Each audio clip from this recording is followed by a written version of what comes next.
চলো আজকে রেডি হতে হতে তোমাদের সঙ্গে শেয়ার করে নিই আমি কিভাবে সিম্পল মেকআপে রেডি হই।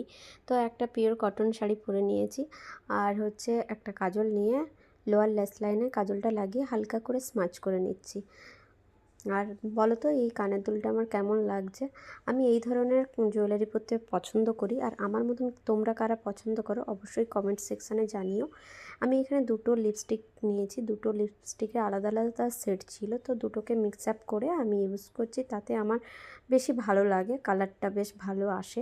তো তোমরাও এরকম ইউজ করতে পারো, ইউজ করে দেখো, অবশ্যই ভালো লাগবে। তারপর আমি যেটা করব, মাস্কারা, হালকা মাস্কারা ইউজ করে নেবো। দেখতেই পাচ্ছ স্কিনে আমার কোনো বেস নেই, বেস মেকআপ একদমই করিনি, জাস্ট হালকা লিপস্টিক, কাজল আর মাস্কারা ইউজ করে নিয়েছি। এটাই আমার ফুল লুক, কমপ্লিট লুক দেখতেই পেলে। আচ্ছা বলো তো, হেয়ারটাকে বাঁধা অবস্থায় ভালো লাগছে না ওপেন হেয়ারে বেশি ভালো লাগছে? কোনটা বেশি ভালো লাগছে অবশ্যই জানাবে। ততক্ষণ ভালো থেকো, সুস্থ থেকো, দেখা হবে পরের ভিডিওতে। টাটা, চললাম।